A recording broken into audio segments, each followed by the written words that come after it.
Minha diretoria fez um levantamento aqui interessante. Eu vou até aqui pro lado aqui um pouquinho, que eu vou colocar aqui do lado para vocês. Quero perguntar para vocês antes de vocês, aliás, responda no comentário antes de ver o negócio, depois você comenta o seu comentário dizendo se você acertou ou não.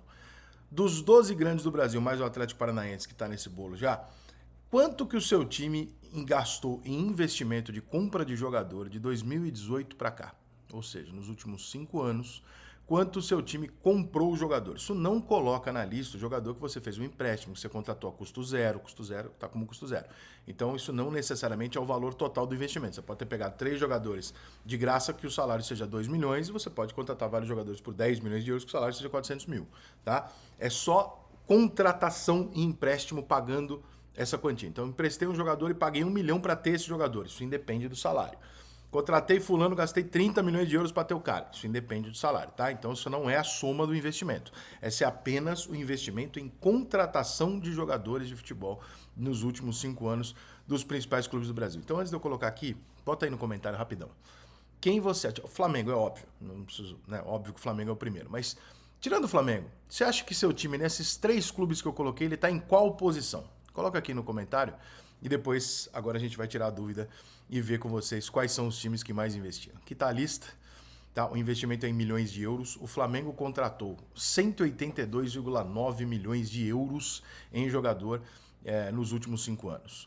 Resultados muito bons. O Palmeiras, resultados muito bons, gastou 83,2 milhões de euros. O Atlético Mineiro, 62,5 milhões de euros, bons resultados também. O Santos, péssimos resultados e 49 milhões de euros. Isso aqui é uma administração de contratação que é um equívoco atrás do outro. O São Paulo, 46 milhões,1 e também não tem bons resultados. Pode ganhar agora a Copa do Brasil, mas nos últimos 5 anos o São Paulo não tem bons resultados. Corinthians, 38,8. Chegou numa Copinha do Brasil e tal, mas também não tem grandes resultados para se comemorar e o investimento também não é proporcional para se disputar títulos com esses times que a gente está falando no topo da lista, mas é só para mostrar também que o futebol brasileiro não é igual o europeu, que você paga e tem o resultado, não é bem assim. O Grêmio, bons resultados nos últimos 5 anos, 35,1 milhão de euros. Botafogo, 24,7, evidentemente dos quais os mais recentes são quase a totalidade deles. Tá? Antes disso, antes de virar SAF, o Botafogo tinha investimentos muito tímidos. E depois da SAF, o Botafogo contratou vários jogadores que somaram aí 24,7 milhões de euros. O Vasco, 24 milhões de euros com péssimos resultados nos últimos 5 anos. O Internacional, 22 milhões de euros com resultados aceitáveis, vice-campeonato brasileiro, chegando em Libertadores e tal, né? Pelo investimento feito, resultados aceitáveis. O Cruzeiro, de quebrado a um time que agora entrou uma SAF, está tentando se recuperar, 16,9 milhões de euros. É pouco para um time que nem o Cruzeiro, mas né, a gente sabe da situação do Cruzeiro. E o Fluminense, pasme você, é o time que menos investiu em contratação. Investiu 10,5 milhões de euros em contratação. Claro que se você transformar isso para real e tal, vai dar alguns números um pouco escandalosos em alguns sentidos, mas nessa tabela aqui do lado você tem um Fluminense que nos últimos anos disputa, né, e que gastou pouco em contratação. Ah, Rica, mas o Fluminense trouxe o Marcelo, que é um jogador que deve ganhar seus 2 milhões de reais por mês e não gastou nada com ele, verdade. Né? Essa é a conta que não está aqui, tá? Essa é a conta, esses dados são do Transfer Market, de transferências concluídas, tá? Não é uma especulação de mercado de valor de qual foi o valor. Lá eles dão esse valor como valor da contratação.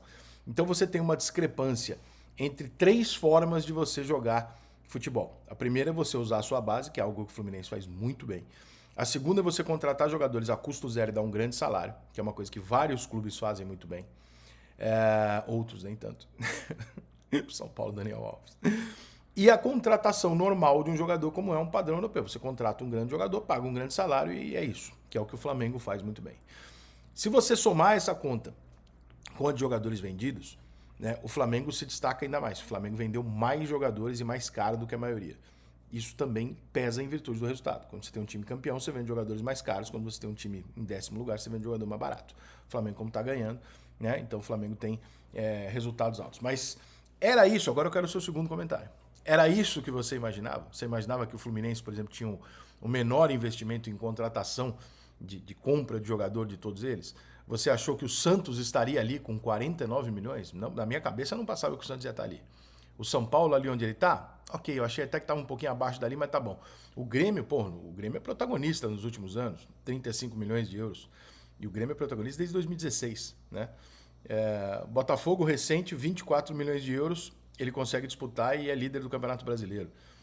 Você vê a quantidade de contratações inúteis e ruins. Se você for pegar nome a nome, e você for pegar algumas das contratações mais caras desses times, você vai se deparar com alguns resultados inacreditáveis. Por exemplo, o Palmeiras usou muito mais jogadores que ele fez, ou jogadores que ele não pagou caro, do que os jogadores que ele pagou muito caro, que não deram certo. Que é mais ou menos uma coisa Real Madrid, né? O Real Madrid tem um hábito de contratar jogadores absurdamente caros e esses jogadores não darem nada, e alguns jogadores você pagou um pouco menos, tal, acreditando que talvez esse cara vire uma estrela do clube, uma celebridade do clube. Então, nem sempre a grande contratação está atrelada a esse resultado. Mas esses números aqui, eles são interessantes e bem desproporcionais. Né? Você vê um Flamengo com 100 milhões a mais de gasto do que o segundo colocado. Nessa hora aqui, eu até entendo quando o torcedor do Flamengo fala, pô, o brasileiro é obrigação, perder a Libertadores é um absurdo e tal, não sei o quê. Realmente, se você olhar para o investimento, realmente o Flamengo tinha que ganhar todos os campeonatos. Só que a gente está falando da América do Sul. E quando eu falo isso, o que eu quero dizer? Eu não quero dizer em relação à grana, eu quero dizer em relação a formar jogadores. A Europa, ela não forma jogadores como nós. Quem forma jogador é a América do Sul e a África. Né? Nós formamos jogadores a preço de banana que viram puta num jogador. Então, quando eles vêm aqui comprar por causa disso. Né? Além de ser barato, eles vêm comprar porque eles sabem que a gente forma. Como a gente é formador, você pode acontecer, e acontece toda hora, se você prestar atenção, de você contratar um jogador de 60 milhões de reais para ser o seu camisa 9, e você olha para o lado e fala assim, mas aquele ali não contratou ninguém. Mas aí aparece o Vitor Roque. E aí? Aí aparece Diego e Robinho. Entende? Aí aparece um menino que ninguém imaginava. Então, muitas vezes o time não gasta porque sabe o que tem na base e muitas vezes não gasta porque não tem dinheiro. E muitas, na maioria das vezes, gasta de forma desnecessária. Vou encerrar com uma frase do Marco Aurélio Cunha, ex-dirigente do São Paulo, que é um cara que eu respeito e gosto muito. Que uma vez ele falou assim para mim. Ele falou assim, ô Rico, quando você não tem uma coisa na sua casa, sua mulher chega para você e fala assim, ó, preciso de 12 leite condensado. Qual a primeira coisa que você faz? Eu falei, você vai comprar o leite condensado. Ele falou, não, isso é o que o clube brasileiro faz. O que a gente deveria fazer é o seguinte, você vai na despensa, abre a despensa e vê se não tem leite condensado. Despensa é a base. Se eu não tiver o leite condensado na despensa, eu vou lá e compro o leite condensado. O que acontece no futebol brasileiro? Eles vão lá e correm comprar o leite condensado antes de olhar na despensa, porque é no meio da transação que se faz sacanagem.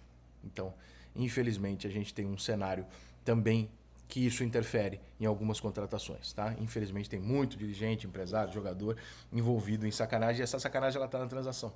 Isso é mundial, não é brasileiro não, tá? Às vezes você contrata jogador que você não precisa. E é mais ou menos inadmissível você pensar e falar assim, poxa, eu pego o menino com 12 anos, eu treino o menino até os 21 anos.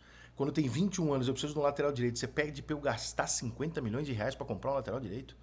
Eu não fiz 2, 3 laterais direito? Tem alguma coisa errada aí, não tem não, gente?